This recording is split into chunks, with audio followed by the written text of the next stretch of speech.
बैठे बैठे बोर हो गए, करना है कुछ काम। चलो करो पढ़ाई, लेके प्रभु का नाम। बोलो राम राम राम, बोलो श्याम श्याम श्याम।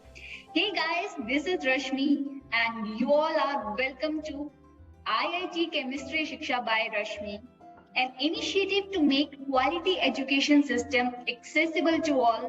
क्योंकि पढ़ेंगे हम सब तो बढ़ेगा India. You guys can also join me on YouTube. My YouTube channel is IIT Chemistry Shiksha, and you guys can also join me on Facebook and Instagram. All right. So today we are going to do previous year's CBSE questions on chemistry in everyday life. तो आज आप सोच रहे होंगे कि हम तो JEE के लिए प्रिपेयर कर रहे हैं और नीट के लिए प्रिपेयर कर रहे हैं, तो हम सीबीएसई जैसी छोटी चीज को क्यों सोचें?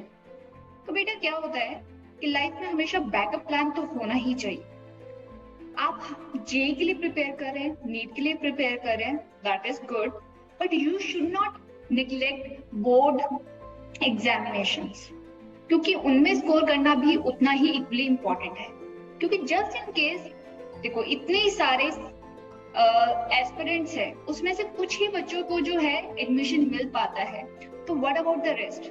उनके लिए बोर्ड एग्जाम्स में क्रैक करना इज वेरी वेरी इंपॉर्टेंट, क्योंकि उसके थ्रू भी एडमिशंस मिलते हैं। तो इसलिए अगर आप जेई और नीट पे जितना फोकस कर रहे हैं, थोड़ा सा फोकस जो है वो अपने बोर्ड एग्जाम्स पे भी करें।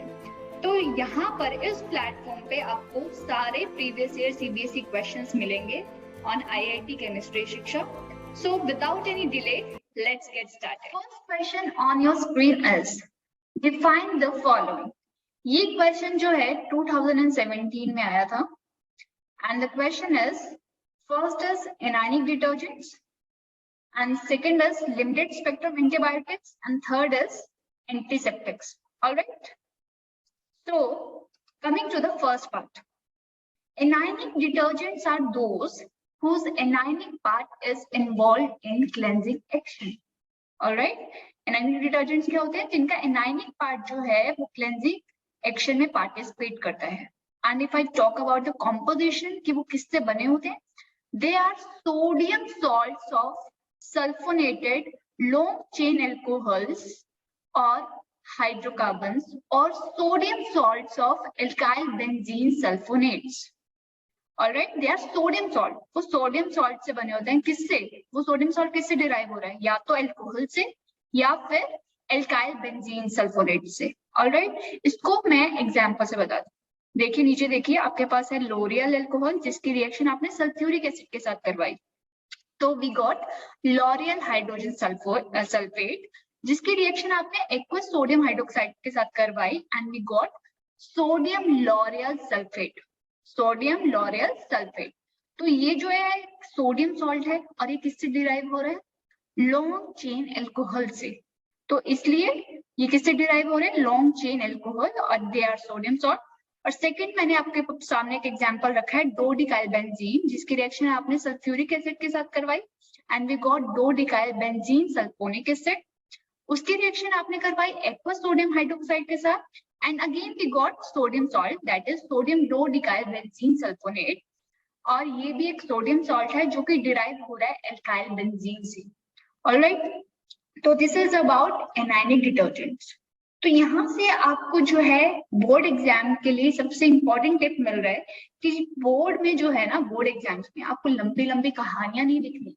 You have to write the solution to the point or precise. If the question is of 3 marks, that means each part is of 1 mark, and 1 mark means you have to give the precise definition and example. That's it. कोई लंबी कहानियां नहीं लिखनी है, important point को आप highlight कर सकते हैं। All right.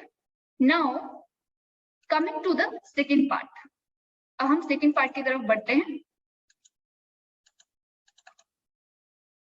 Second part is antibiotics, limited spectrum antibiotics. तो limited spectrum antibiotics क्या होते हैं? Antibiotics which are effective against a single disease are called limited spectrum antibiotics. देखो ऐसा नहीं है कि कुछ दवाइयां जो होती हैं वो एक स्पेसिफिक होती है, कुछ दवाइयां होती है वो पेन किलर का काम भी करती है, फीवर रिड्यूस करने का भी काम करती है, और पेन रिलीव करने का काम भी करती है। बट लिमिटेड का मतलब ही क्या है, उसका यूज जो है वो लिमिटेड है।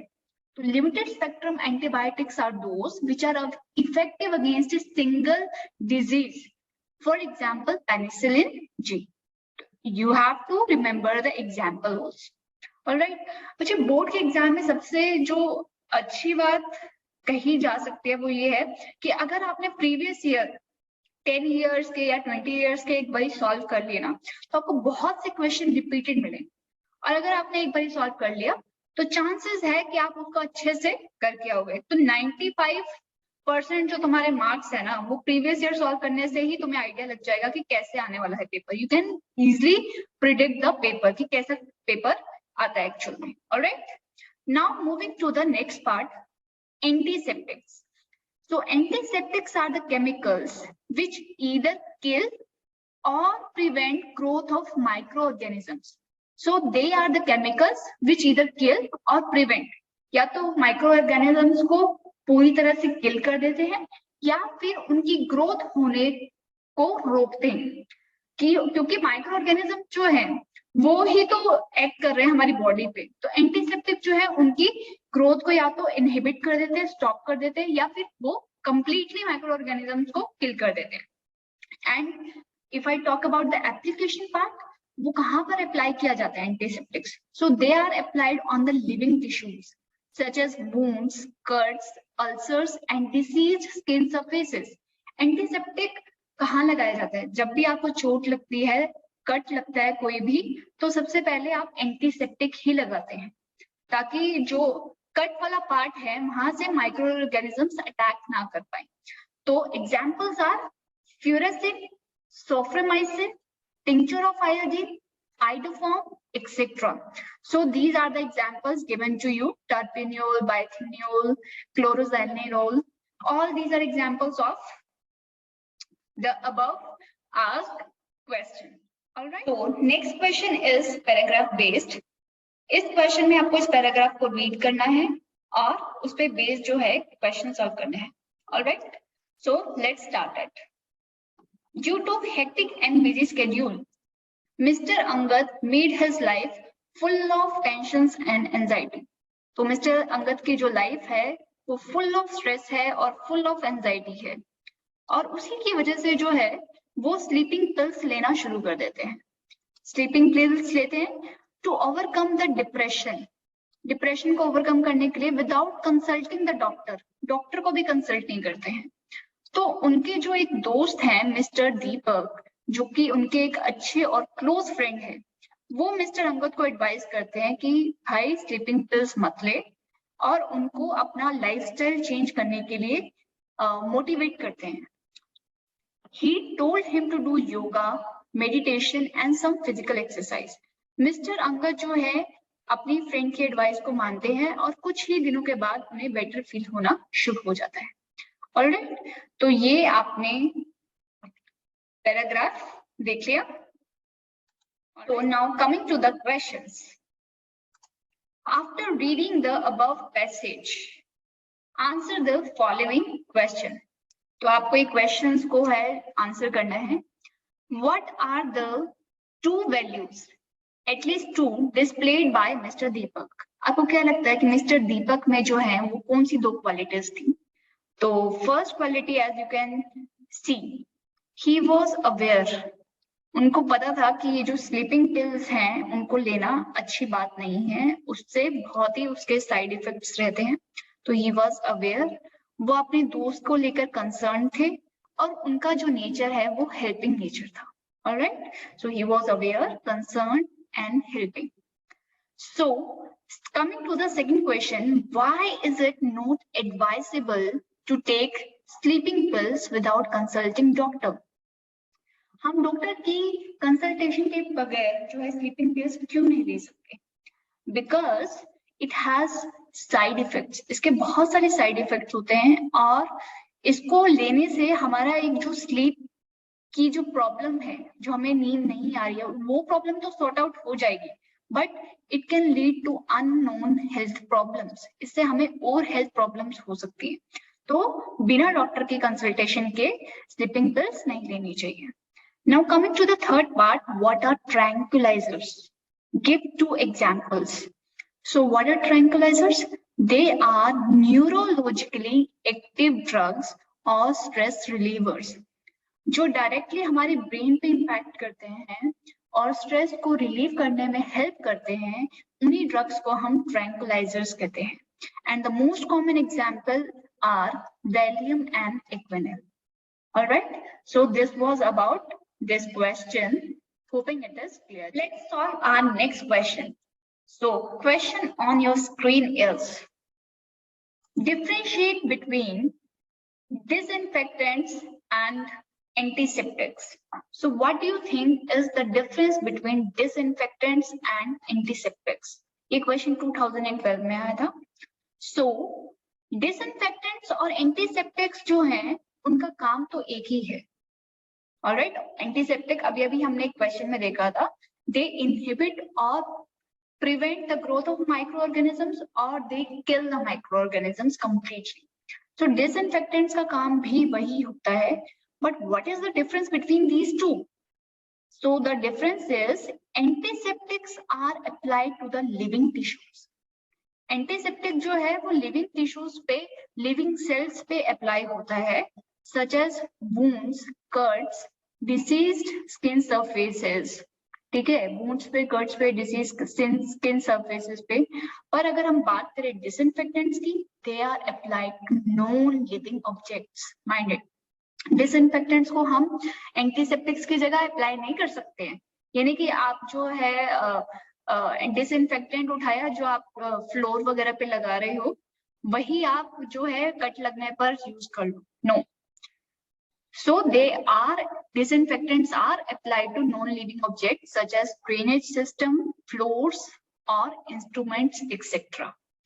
Work is same but nature is different. Antiseptics are applied to living tissues whereas disinfectants are applied to non-living objects. Hoping it is clear to you. All right. Now coming to our next question. अब हम करते हैं अपना next question. So ये question भी जो है वो सेकंड क्वेश्चन की तरह ही है कहीं ना कहीं। ठीक है, पैराग्राफ बेस्ड क्वेश्चन है और आपको जो है पैराग्राफ को रीड करना है, उसके बाद जो है उससे रिलेटेड क्वेश्चंस को सॉल्व करना है। Alright, so Matthew works in a multinational company. Matthew जो है एक मल्टीनेशनल कंपनी में काम करता है, where the working conditions are very tough. Multinational companies का तो आपको पता ही है, वहां का वर्क कल्चर क्या होता है, वर्किंग कंडीशंस कितनी टफ होती है। He started taking sleeping pills. तो आप यहाँ से देख रहे हो कि स्लीपिंग पिल्स वाला क्वेश्चन एक बार आ चुका है, सेम क्वेश्चन जो है किसी और फॉर्म में दोबारा से पूछा गया है। तो यही मैं आपको समझाने की कोशिश कर रही थी कि बोर्ड एग्जाम्स में क्वेश्चंस बहुत रिपीट होते हैं। तो अगर आप प्रीवियस ईयर क्वेश्चन सॉल्व कर लोगे तो आपको आइडिया लग जाएगा कि किस टाइप के क्वेश्चन पेपर में एग्जैक्टली आते हैं। So he started taking sleeping pills without consulting a doctor. When his friend Amit came to know about it, he was very much disturbed. जब उनके एक दोस्त को पता चलता है कि वो स्लीपिंग पिल्स ले रहा है मैथ्यू, तो बहुत ही डिस्टर्ब होते हैं। And advised Matthew not to do so. और वो उसको ऐसा ना करने के लिए बोलते हैं। He suggested that Matthew should practice yoga to be stress free. उनको कहते हैं कि यार अगर तुझे स्ट्रेस है तो योगा करना, स्लीपिंग पिल्स क्यों ले रहे हैं। Matthew is now relaxed and happy after practicing yoga. तो ये क्वेश्चन 2018 में आया है। तो जब मैथ्यू ने प्रैक्टिस करना शुरू किया योगा तो उसके बाद वो अब हैप्पी हैं और रिलैक्स्ड हैं। So now coming to the questions. Alright, तो अब हम क्वेश्चंस देखते हैं कि क्वेश्चंस क्या पूछे गए हैं। After reading the above passage answer the following questions. Name the class of chemical compounds used in sleeping pills. तो जितने भी हमने केमिकल्स की कैटेगरी पढ़ी है उसमें स्लीपिंग पिल्स में क्या यूज होते हैं। तो स्लीपिंग पिल्स में जो केमिकल कंपाउंड्स हम यूज करते हैं उन क्लास ऑफ कंपाउंड्स को हम बोलते हैं, उन कैटेगरी ऑफ ड्रग्स को हम बोलते हैं ट्रैंकुलाइजर्स। ऑलराइट, नेक्स्ट क्वेश्चन जो कि सेम है, why is it not advisable to take the dose of sleeping pill without consulting a doctor. तो स्लीपिंग पिल्स हम डॉक्टर को कंसल्ट करे बिना क्यों नहीं ले सकते? Because it has side effects, unknown health problems. All right.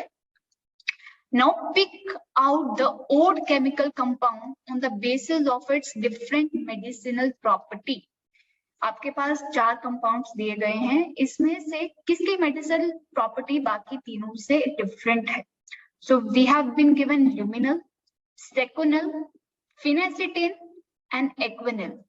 So यहाँ पर जो अगर हम बात करें ल्यूमिनल की, सेकोनल की और एक्विनल की, they all are tranquillizers, they all are tranquillizers. पर अगर हम बात करें फिनेसेटिन की, तो फिनेसेटिन एक एंटीपायरेटिक है जो कि फीवर को लोअर डाउन करने में, फीवर को कम करने में यूज होता है। Alright, now list of 2 qualities of Amit that help Matthew to be happy. तो अमित की क्या क्वालिटीज काम है? He was concern, he was aware, he was helping, he was kind. So this was about this question, hoping it is now clear. Coming to 5th question. 5th question on your screen is, what are the following substances? तो ये substances क्या हैं वो आप देखते हैं, give one example of each. तो ये 2013 का question है। First part is, what are food preservatives? Second, synthetic detergents. Third, antacids. So now coming to the first part, food preservatives. It is very simple, as you already know. Preservatives का काम क्या होता है? Food के taste को, उसकी quality को, उसके nature को maintain करके रखना. So food preservatives prevent spoilage of food due to microbial growth. Microbial growth की वजह से जो है food spoil हो जाता है कुछ टाइम के बाद, तो उसको प्रिवेंट करने के लिए हम उसमें प्रिजर्वेटिव्स ऐड करते हैं। And the most common preservatives include salt, sugar, sodium benzoate जिसका फॉर्मूला लिखा हुआ है C6H5COONE, and others include salts of sorbic acid and propanoic acid. All right, so these are about food preservatives. All right, now coming to our next question, that is synthetic detergents. अब हमसे पूछा गया है synthetic detergents क्या होते हैं। So synthetic detergents का जो काम होता है वो सोप जैसा ही होता है, but with an added advantage कि they can be used in both soft water as well as hard water. खारे पानी में भी हम सिंथेटिक डिटर्जेंट्स यूज कर सकते हैं। So synthetic detergents are cleansing agents which have all the properties of soap. उनकी प्रॉपर्टीज सोप से बिल्कुल डिक्टो मैच करती है, but which actually do not contain any soap, उसमें सोप नहीं होता है। So what is the advantage? They can be used in both soft water as well as hard water. Soft water में भी यूज सकते हैं, हार्ड वाटर में use हो सकते हैं। हार्ड वाटर में कैसे? क्योंकि they give form even with hard water. So problem क्या होता है, खारे पानी के साथ झाग भी बनती है, पर अगर हम डिटर्जेंट यूज करेंगे तो वो झाग बन सकती है। सो इसलिए synthetic detergents can be used even with hard water. And the examples include, जो डिटर्जेंट्स हैं synthetic detergents, they are of 3 types. एक तो एनायनिक डिटर्जेंट होते हैं, केटायनिक डिटर्जेंट्स होते हैं और न्यूट्रल भी होते हैं। सो एनायनिक डिटर्जेंट के एग्जांपल है सोडियम लॉरियल सल्फेट और केटायनिक डिटर्जेंट का एग्जांपल है cetyl trimethyl ammonium bromide. So this is an example of cationic detergent. So more than enough, 2 examples आपको लर्न करने हैं, sodium lauryl sulphate and cetyl trimethyl ammonium bromide. Alright, now coming to the third part. So antacids क्या होते हैं? So drugs which are used to treat irritation and pen caused due to overproduction of acidity in the stomach. हमें पता है हमारे stomach में hydrochloric acid produce होता है, बट अगर वो एसिड एक्सेस अमाउंट में प्रोड्यूस होता है तो उससे इरिटेशन होती है और पेन होता है, और उसको न्यूट्रलाइज करने के लिए हम यूज करते हैं antacid. Ant means against acid. तो एसिडिटी को न्यूट्रलाइज करने के लिए हम क्या यूज करेंगे? बेस यूज करेंगे।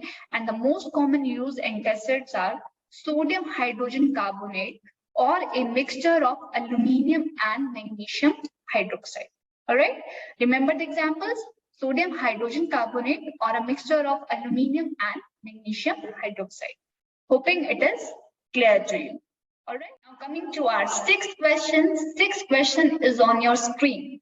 Again, this question is paragraph based. आपको ये पैराग्राफ को रीड आउट करना है और उसके बाद जो है उस पे बेस्ड क्वेश्चंस को सॉल्व करना है. Alright, on the occasion of world health day, doctor Satpal organised a health camp for the poor farmers living in a nearby village. World health day आता है तो डॉक्टर सतपाल जो है एक हेल्थ कैंप ऑर्गेनाइज करते हैं जो पुअर फार्मर्स हैं उनके लिए. After checkup he was shocked to see that most of the farmers suffered from the cancer due to irregular exposure to pesticides and many were diabetic. तो health camp के बाद, उस चेकअप के बाद doctor Satpal को पता चलता है कि मोस्ट ऑफ द फार्मर्स को कैंसर है और डायबिटीज है, क्योंकि वो रेगुलरली बहुत सारे जो पेस्टिसाइड्स हैं, इंसेक्टिसाइड्स हैं, उनके एक्सपोजर की वजह से. So they distributed free medicine to them. उनको फ्री मेडिसिन देते हैं. Doctor Satpal immediately reported the matter to the National Human Rights Commission. तो वही मैटर को फटाफट से रिपोर्ट करते हैं. On the suggestions of National Human Rights Commission, the government decided to provide medical care, financial assistance, setting up of all super speciality hospitals for treatment and prevention of the deadly disease in the affected villages all over India. तो उसके बाद NHRC जो है steps लेते हैं कि medical care provide होनी चाहिए, फाइनेंशियल उनको हेल्प मिलनी चाहिए, सारे इंडिया के विलेजेस में अच्छे हॉस्पिटल्स खुलने चाहिए ताकि उन फार्मर्स को, जिन पे हमारी जो इकोनॉमी मोस्टली डिपेंडेंट है, उनको प्रिवेंट किया जा सके इन डेडली डिजीजेस से. Alright, so this was about this particular paragraph. Now coming to the questions. अब हम करते हैं इसके क्वेश्चंस को discuss. Alright, so as you can see the screen, आपके पास ये क्वेश्चन है स्क्रीन पे. Write the values shown by doctor Satpal. तो सबसे पहले तो सतपाल जी की जो है वो क्या वैल्यूज थी, उसके बाद नेशनल ह्यूमन राइट्स कमीशन की क्या वैल्यूज या क्या उनके बारे में अच्छी चीजें हमें पता चलती है. Firstly, doctor Satpal was concerned, aware, helping, kind. ठीक है, ये कॉमन पॉइंट्स है जो आप हर जगह यूज कर सकते हैं.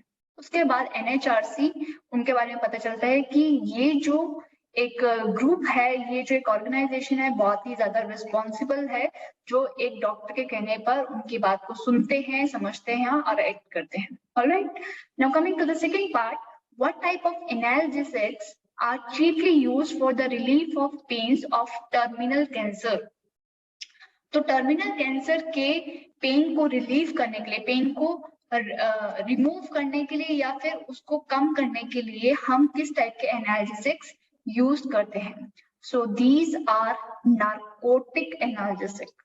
Alright, these are narcotic analgesic. हम कहते हैं कि ड्रग्स जो है वो हेल्थ के लिए जो है हार्मफुल है. ऑलराइट, ठीक है, ये एक सच बात है कि हमें ड्रग्स नहीं लेनी चाहिए, पर कभी कभी जो ड्रग्स हैं वो एक मेडिसिन का काम भी करते हैं.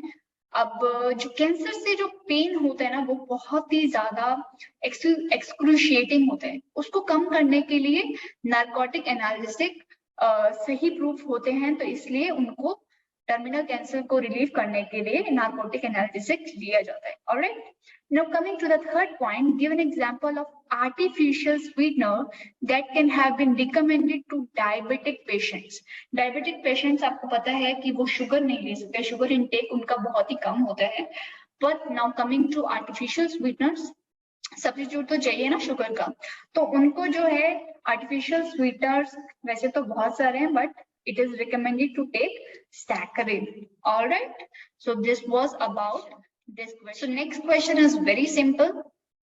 So explain the following terms.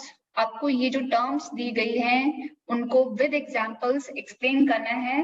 So explain the following terms with one example in each case. First is food preservatives, second enzymes, and third detergents. Alright, food preservatives already हम एक बारी पढ़ चुके हैं, अब देख ही रहे हैं कि रिपीटेशन हो रहा है, तो फटाफट से देखते हैं. Food preservatives prevents spoilage of food due to microbial growth. Alright, and commonly used preservatives are salt, sugar, sodium benzoate, salts of sorbic acid and propanoic acid. Hoping it is quite clear to you. Now proceeding to our next part, that is enzymes. All right, let's do it. What are enzymes? What do you think? What are enzymes?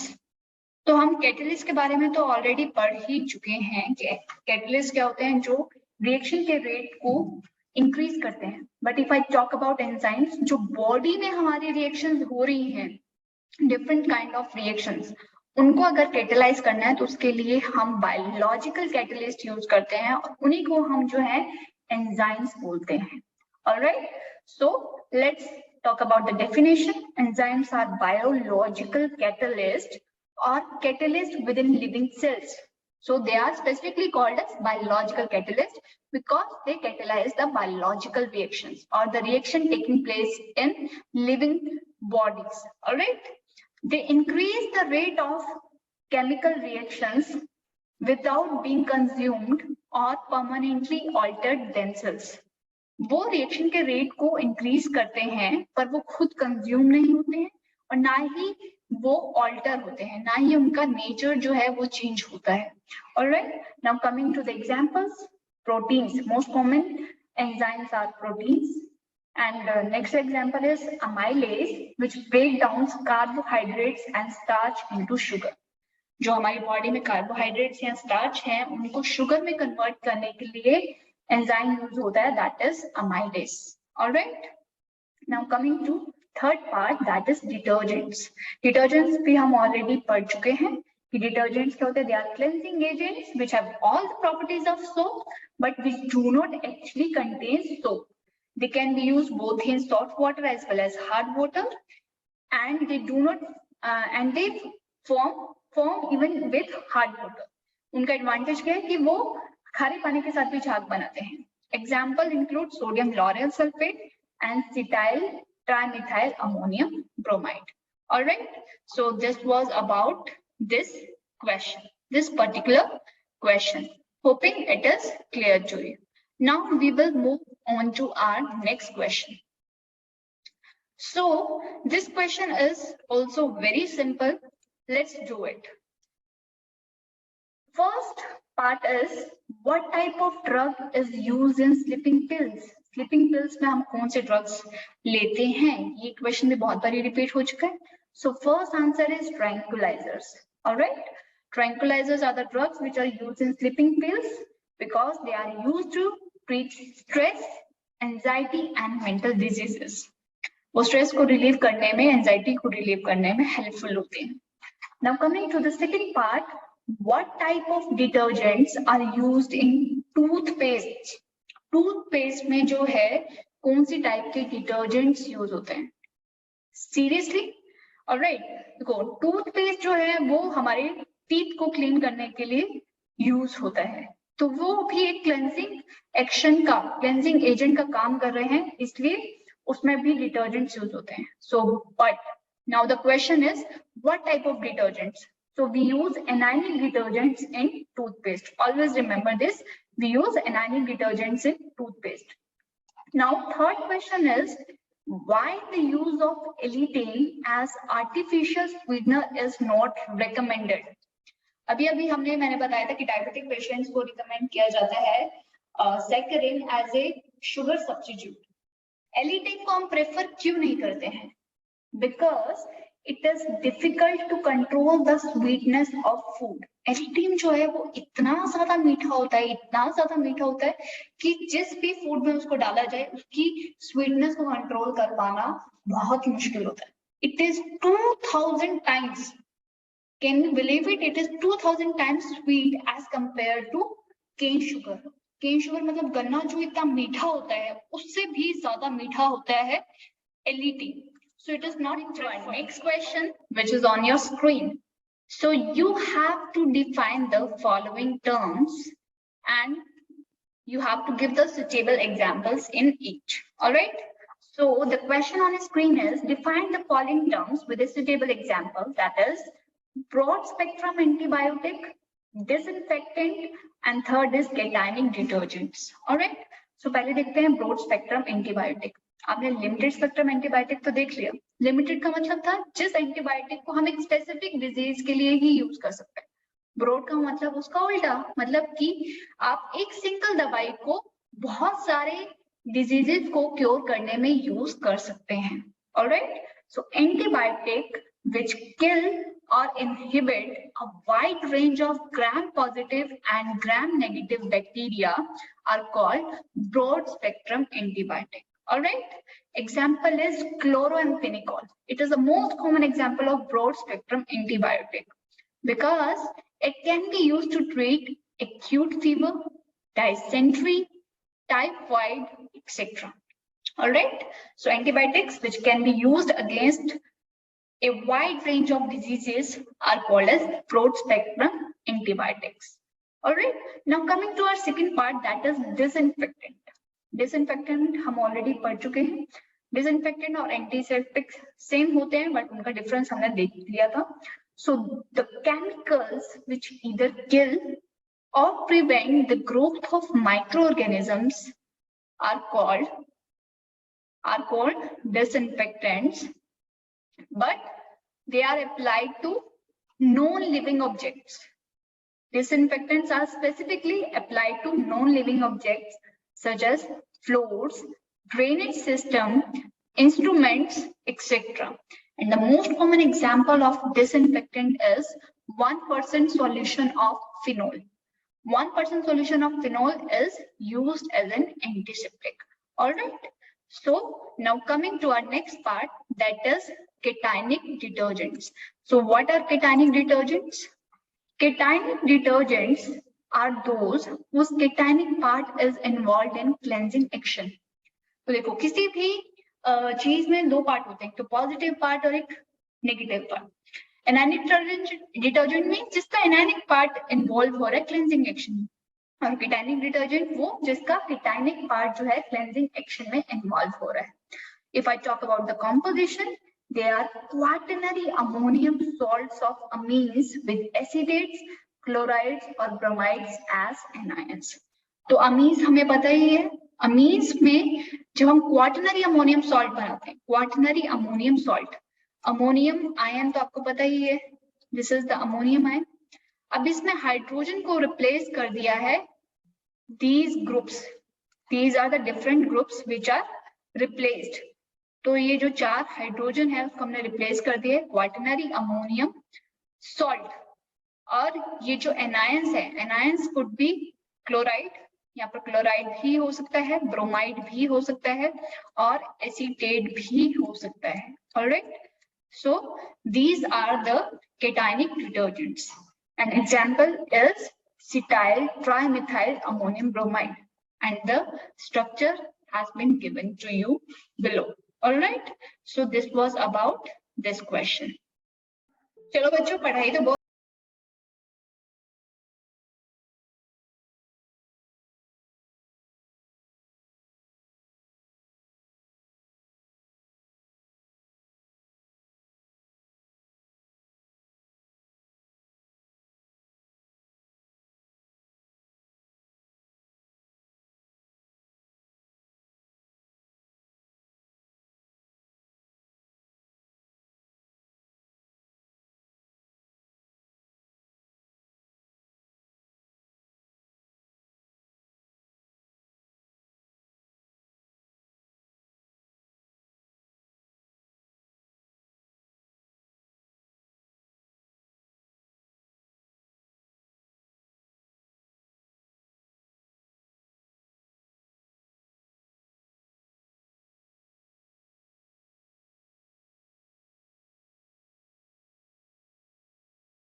कोई भी activity दी हुई है, NCERT में कोई भी example दिए हुए है, जो भी क्वेश्चन दिए हुए हैं, सब क्वेश्चन को अच्छे से टिप्स पे सॉल्व करके जाओ।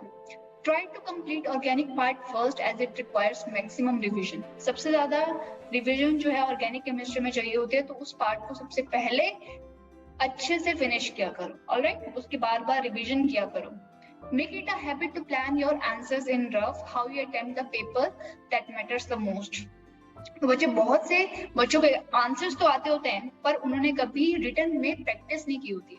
3 घंटे आपके वो इम्पोर्टेंट होते हैं, वही आपका रिजल्ट डिसाइड करते हैं। तो पहले जब भी पेपर से जाने से पहले आप मॉक टेस्ट जरूर दिया करें 3-3 घंटे के, जिसमें आपको रिटन की हैबिट, सिर्फ जो आपके स्कूल में एग्जाम्स होते हैं, प्री बोर्ड्स होते हैं, उसी के बेसिस पे नहीं, आपको बार बार ये टेस्ट देने हैं अपने ट्यूशंस पे, अपने कोचिंग सेंटर्स पे, या फिर आप मॉक टेस्ट भी ऑनलाइन दे सकते हैं, जिसमें आप 3 घंटे सिटिंग की हैबिट डालें, 3 घंटे पेपर को अटेम्प्ट करने की हैबिट डालें, and solve previous year question papers, जो कि अब आपको मैं करवा ही रही हूँ। Hoping it is very important tips to score 100 by 100 in chemistry. अब तो पप्पू को भी पास कराना है। Alright, now let's move to the another tips. ये टिप्स तो जो हैं बिफोर एग्जामिनेशन की टिप्स हैं। Now coming to tips which you should follow during examination. Exam के टाइम पे आपको क्या करना है वो भी उतना ही इम्पोर्टेंट होता है। तो बच्चे पप्पू की तरह जो है गलती नहीं करनी है। अपने इनिशियल्स को, अपने नाम की जगह रोल नंबर मत फिल करना, रोल नंबर की जगह कुछ और मत, अपने घर का एड्रेस मत फिल कराना। इनिशियल्स अपने अच्छे से केयरफुली फिल करना। Always attempt the paper in good hand writing. अब जिनकी हैंड राइटिंग बहुत बुरी है वो भी कोशिश तो कर ही सकते हैं ना अच्छी हैंड राइटिंग लिखने की। Read the question paper carefully for 10 minutes at least. जब भी आपको क्वेश्चन पेपर मिले, 15 मिनट पहले मिल जाता है, उसको अच्छे से बैठ के रीड करो और अपनी स्ट्रैटेजी बनाओ कि कौन सा क्वेश्चन आप पहले अटेम्प्ट करोगे। ठीक है, पेपर को ना अच्छे से रीड करो, अपने ख्यालों में मत खो जाओ। 2-3 वर्ड्स पढ़ के ऐसा मत एंटिसिपेट मत करो क्वेश्चन को कि हाँ यही क्वेश्चन ही होगा। पूरा देखो। कई बारी होता है which of the following statements are false, और आप समझ लेते हो ट्रू बताना है। तो इस तरह की जो बेवकूफी है वो मत करके आना। ठीक है, do not anticipate the question and attempt those questions first which you can answer properly. First impression is last. वो कहते हैं ना कि जो आप फर्स्ट पेज पे, अपनी फर्स्ट शीट पे दिखा देंगे ना एग्जामिनर को, वही उसके माइंड में बैठ जाएगा। अगर आप कुछ क्वेश्चन स्टार्टिंग के अच्छे से अटेम्प्ट कर लेते हैं तो एग्जामिनर माइंड में एक इंप्रेशन तो बन जाएगा कि हाँ इसे आता तो है। अगर आप पहले ही काटे मार के आ रहे हो तो उससे बैड इंप्रेशन क्रिएट हो जाता है, जो कि आपको नहीं करना है। तो पहले वो क्वेश्चन अटेम्प्ट करो जो कि आपको अच्छे से आते हैं। Right the necessary chemical reactions and draw the diagram easily. सारे केमिकल रिएक्शंस और उनकी स्टेट्स को अच्छे से लिखो, उनको बॉक्स में हाईलाइट करो, और डायग्राम्स वगैरह है तो वो भी अच्छे से ड्रॉ करो। ठीक है, highlight the important points. Important points का हमेशा बच्चे अंडरलाइन करके आया करो, ताकि उस पर फोकस जो है एग्जामिनर का सबसे पहले पड़े। अगर आपके पास फिजिकल केमिस्ट्री में से कुछ न्यूमेरिकल्स आए तो right the final answer of numericals in a box. कभी कभी जो है एग्जामिनर पूरी चीजों को अच्छे से डिटेल में ना देख करके लास्ट में एग्जाम आंसर सबसे पहले देखेगा। आपने अगर आंसर सही निकाला है ना तो कम चांसेस है कि आपके बीच में छोटी मोटी मिस्टेक जो होगी वो हाईलाइट में नहीं आएगी। आंसर सही होना चाहिए। ठीक है, तो आंसर को आप बॉक्स में डाल के आओ ताकि उस पर नजर एग्जामिनर की सबसे पहले पड़े। Try to complete the paper 15 minutes early and see the answer sheet once again. ये सबसे इम्पोर्टेंट चीज है। एंड में सबसे पहले जो है आप ये देखा करो कि आपका जो पेपर है आप उसको अच्छे से आंसर शीट को दोबारा से रीड करो। 15 मिनट पहले पेपर को किसी भी कीमत पे खत्म कर लिया करो, ताकि आप अपने आंसर शीट को एक बार देख सको कि कुछ छूट तो नहीं गया, सारे आंसर सही से लिखे हैं, जो पूछा था वही लिखा है कि नहीं। तो these are the important tips which you should follow to score 100 by 100 in chemistry board exams. So it is about this particular presentation. I will see you in next video. Till then, keep learning. Namaskar, Sat Sri Akal.